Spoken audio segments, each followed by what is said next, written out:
Hey everybody, welcome back for another amazing conversation. And if it's your first time here, let me give you a really short, brief intro. My name is Kasey King, licensed marriage family therapist, relationship coach, author of the Five Senses of Love Relationship Workbook, the marriage plan, which we're going to be talking about tonight, and the couple conversation cards. So yes, thank you for being here. I'm the owner of Lavender Healing Center, where I offer therapy services for clients in the state of Texas and Mississippi, and Case alone relationship coaching services, where I offer one-day intensives and weekend virtual or in-person retreats to couples. So let's get into it. Today we are going to be talking about relationship golden rules. Let's get into it.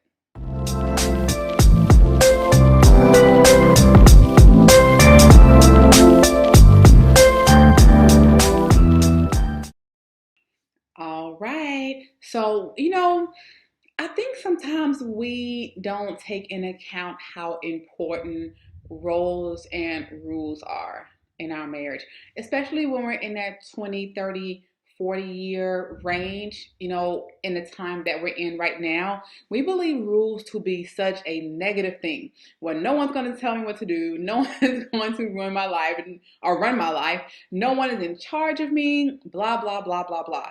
But let me tell you, rules are important to a marriage because rules are all about creating boundaries, learning your partner, learning what is important to your marriage, how to keep your marriage successful. How do you define a successful relationship? How do you grow your intimacy? How do you do those things without having rules in your marriage? Now, I know for some people, rules may be unspoken. And I get that. However, I don't believe in having a lot of unspoken rules because if you're not speaking them to your partner, how do they know what they are? So I understand the unspoken, no infidelity, no lying, all that stuff. But what about the other important daily things that are very important to you that you're not telling your partner? I remember when I worked with one couple, they've been married for over 20 years, and I asked them, what are your rules for your household? What are your rules for your marriage? And they said, well, we don't have any rules. I'm like, why not? I remember in my house, we have the 10 love rules or something like that. It's in storage right now. One day I'm going to come back and talk about this again or have a conversation around it, and I will show you that. Hopefully by then our stuff will be here and I can show you that canvas. Everywhere we go, I think for the last 6-8 years, we bring that with us on every single move and we hang it in the room. And a part of it is so banged up, but I love it so much. And it has about 10 marriage rules on there. So I think it's very important for you to have rules for your marriage. You have rules for your kids. Yes, they're kids. Your boss has rules for you, and you may have rules for your employees. Whatever that case may be, it's definitely important for you to have rules for your marriage. So, what I'm going to give you today, well, one, how about this? In my planner, if you don't have a 2022 marriage planner, it is right there. Definitely go to casealone.com / the marriage planner or casealone.com / shop and you can get your planner. Right here, you will see relationship golden rules. It is really one of my favorite parts in the planner. I love the whole planner, to be honest, but this is such an important part of the planner to me because it is a place where you can list and talk about what rules should we have that govern our marriage. What do I believe if we do consistently, it will work for us. So I highlighted just 3 rules that I think every couple should have. Now, 1 or 2 of these may be a little broad because you can tailor them down for yourself and what works for your household. So if I look down, looking at my notes, if you watched before, you know how I do. They keep me on track. So rule number 1 is surrounded by cell phones. I've talked to so many people and they said, Kasey, He will not stay off his phone. He plays games on his phone. I cannot detach him away from his phone. I've even had men tell me that about their wives. She won't stay off the phone. She comes in the door talking on the phone. The phone is always an issue. Has the phone ever been an issue in your marriage? Whether you can't stay off, your partner can't stay off, it has to go you to the bathroom while you're on the toilet. So you're in there about 20 minutes longer than what you should be. So I definitely think just having that conversation or having that rule around phones is definitely important. Whether it's no phones after 9 p.m. or no phones at the dinner table, no phones while we're on a date.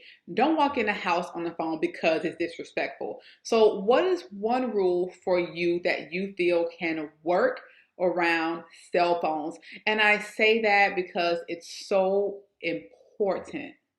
Because I hear it so much because we cannot detach because of that FOMO.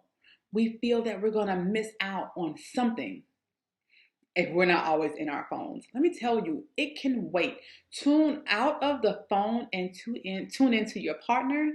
Tune into your marriage because it can be annoying as hell.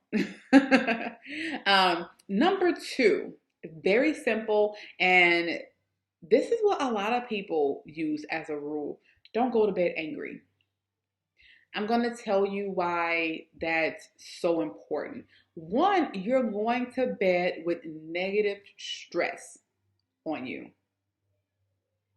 You're going to bed with negative stress. So you're not in a positive mood, you're not happy, you're not excited. You're going to bed sometimes anxious and overwhelmed and stressed. And what does that do for your sleep? Are you able to fall asleep easily? How are you when you wake up? Oftentimes, if we go to bed angry and pissed off at our partner, we don't wake up and say, hey, babe, good morning, and want to roll over and give your partner a kiss. Usually, we're still pretty mad and pissed off. And so sometimes it really continues on because you haven't taken time or taken that moment to address whatever it is.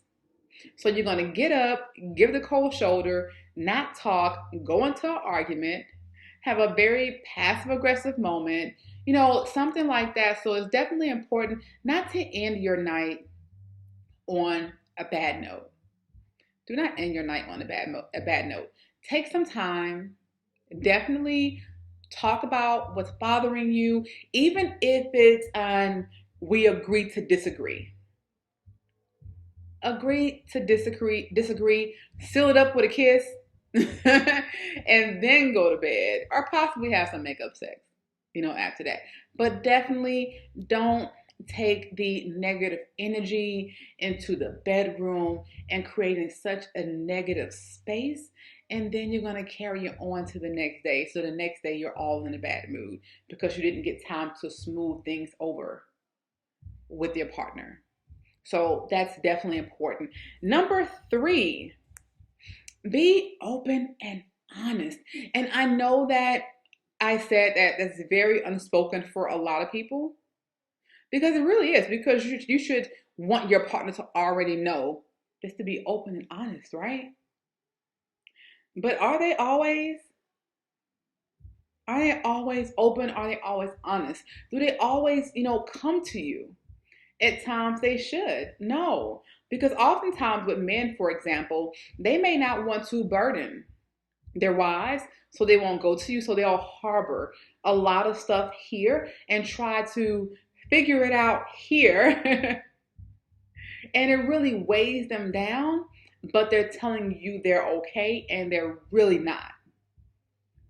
That's a lie. So be open and honest, even if it hurts, even if it's something you can't figure out right now. Be open and honest with your partner so you both can probably tackle it together. And women, for example, we may get on the phone and, chop it up with our girlfriends, chop it up with our moms. Don't do that. Have that conversation and be open and honest with your partner. Figure out things with your partner first before going to outside sources. So be open and honest. Have some type of boundaries around cell phones. What are your rules around cell phones? Is cell phone ruining your marriage? Do you feel your partner has too much time in the phone where it's taken away from your quality time? And lastly, which was number two, don't go to bed angry. Take some time, talk about it. Even if you need to go walk it off first or say, hey, give me 10. I need to breathe it out so I don't come at you in such a negative way. But we're definitely going to put a button on this thing before we go to sleep because I want us to be in a good place. So that is it. Do you have rules for your household? I know this wasn't long at all, but I hope it was very helpful. If you do not have the marriage planner, I'm telling you, you are definitely missing a treat. The reviews are amazing. You definitely have to have it. I don't care at what point of the year you are watching this, you definitely need it. It will work whether it's January, April, July, because there's so much in there that is going on every single month and tips that will help you and assignments that will help you throughout the whole year. So definitely go to ksalone.com, KSALONE.com /shop or /the marriage planner and get your marriage planner today. If you have rules for your household, whether they are unspoken but understood by both, or if you have rules that you have talked about that works for your marriage, definitely comment below and let me know what those rules are. And other people who are watching it may see those rules and say, maybe I need to try that. So share what works for you in your marriage in regards to rules. But if you have anything else, look, like, subscribe, share to people who you know that need this content or even other videos. I definitely appreciate it. I appreciate you for watching. If you need anything else or you have any questions you want to ask in private, please email me info at Ksalone, KSALONE.com. Until next then, be well. Bye.